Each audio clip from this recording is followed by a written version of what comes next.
Hey everybody, so for a few years now I've had an idea of a video I've wanted to make but not logistically been able to do it.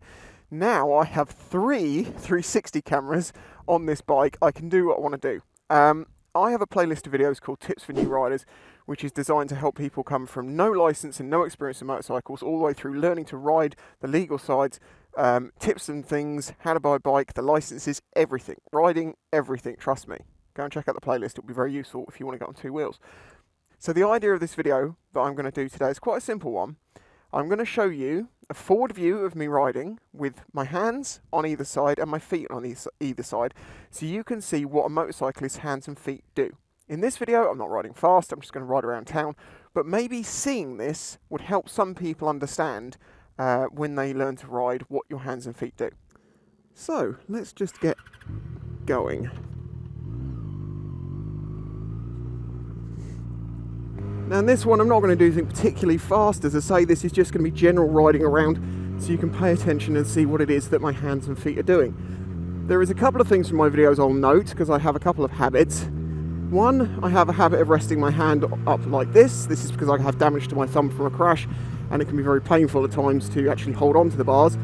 I also have the habit of holding my fingers over my front brake sometimes. This is something you're taught not to do because as a new rider you're likely going to panic brake. As a more experienced rider of 13 years, I know I'm not going to do that. So what I'm going to try and do in this video is do what you're supposed to do with your hands and not fall into any of my comfort things. You may also notice my feet may be at weird angles at times. I have 10 and 2 feet. I have very strange angles in my feet, so it's difficult for me to get my toes in as straight as other people, but whatever. Now you may notice with gear shifts, downwards I'm doing a thing called blip shifting, and I have a video on that itself, which is basically rev matching. Why have we just stopped in the middle of the road?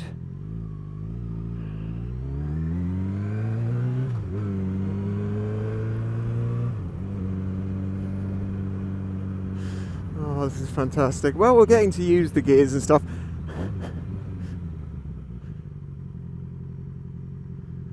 You may also notice I have a habit that I don't put my feet down pretty much ever.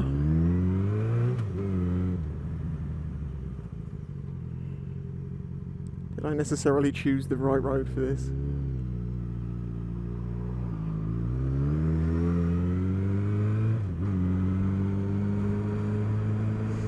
This FedEx man is a champ! Thank you, buddy. Person blocking the view of the driver there. Make sure we've got eye contact and keep going. I've also recently done a video talking about sort of the motorcyclist's sixth sense and how you look out for incidents that could cause you trouble on the road. I am purposely putting my leg out a bit wide here because the camera's in the way. But yeah, I do suggest if you're a new rider, watch that. There is a lot that you can do to stop people from doing stupid things to you.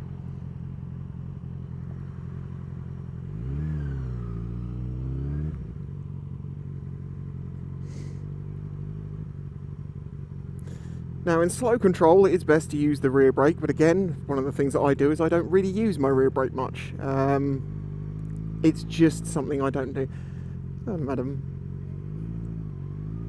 But the rear brake should only really be used at slow speed anyway, because at higher speeds you don't have any weight over the rear of the bike and it's more likely going to lock. The place that you do use it though is in corners to help knock a little bit of speed off, because you don't really want to brake with your front as a generalised rule until you get into doing things like trail braking.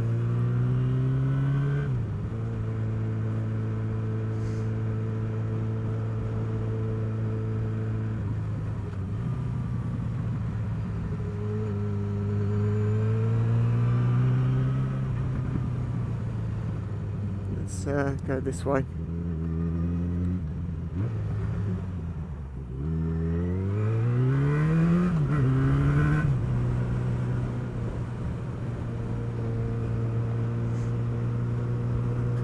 My finger got out there. It's like, yes, I want to live out here.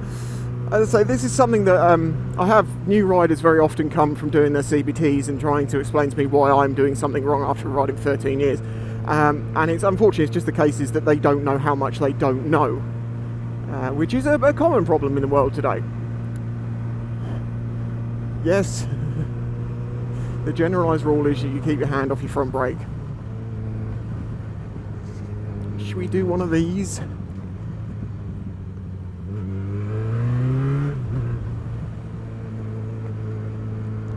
Now, of course, this bike is an inline 4. It's a Yamaha XJ6 version 2010, which I've just recently done a full rebuild series on. If you want to see that, check it out. Oh, well, looks like we're going to do a turn in the road. So, turn in the road!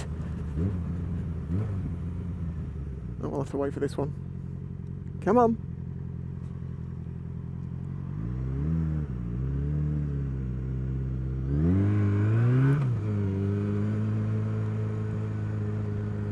Now again, many would say to me, you need to be using your rear brake for slow control. If I felt like I needed it, I would use it. On other bikes, you may need it. If you haven't got the same experience, you might need it.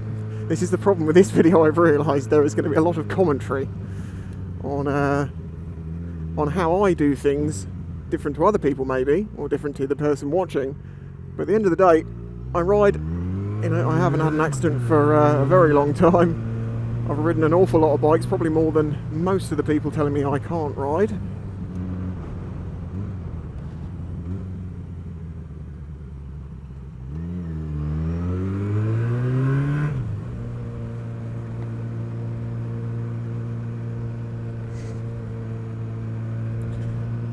So let's see, let's use the rear brake in this one. It's just a slight touch to help control the speed. Maybe I should actually show you a turn in the road using the proper method. So, okay, Ron, John, check that, and then a little bit of forwards and a turn. And if you use the rear brake, you can control your speed a little bit. See, I don't like it. I'm better without it.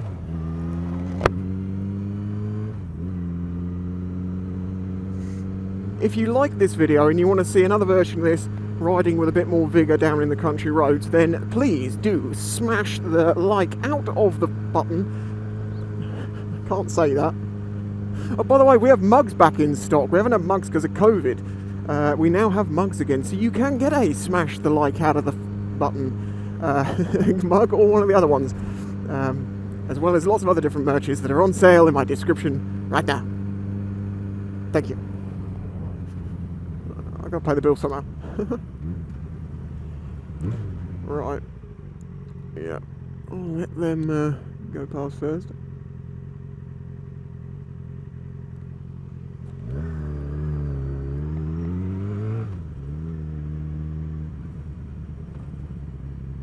Like here, I'm just basically off the throttle, just rolling under the speed that the bike wants to do itself, pretty much. I don't need to put the feet down for this.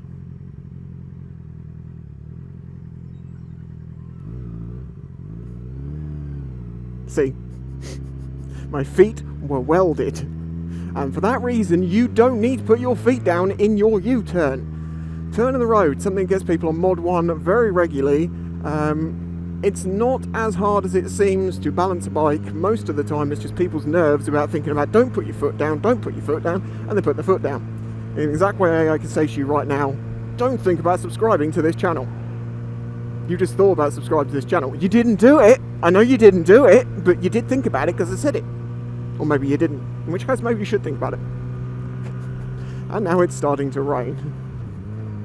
And I don't think this video needs to be ultra long. You know, you can see generally what's going on here, what the hands and feet are doing. I hope. And so this is my first attempt. It's been many years until I've had the technology to do this in a reasonable fashion. As you can see, for normal riding around a motorcycle is not difficult. And this learner's having problems keeping his car in his lane. Why does he keep swerving off to the right? I guess we're all learning somewhere. Now he's going off to the left. I suppose that's one of the things about motorcycles, it's just naturally easier because you don't really think about where you're going. You kind of look because of the way you're holding onto the bars. You tend to hold the road position more easily. You're not going to do that sort of, oh, I'm creeping off the side of the road. Hopefully, anyway. I don't think they're crossing. Yes, they are.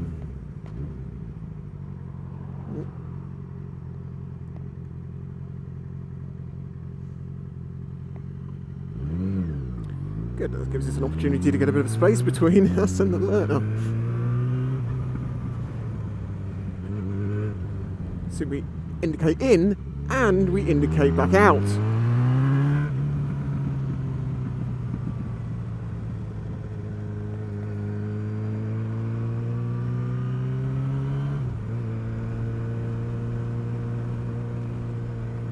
Well, if you found this video interesting or useful, please do remember to hit that like button, as I say, subscribe if you're new here, and consider supporting this channel through Patreon if you wish to do so. But otherwise, I'll catch you next time. Safe riding.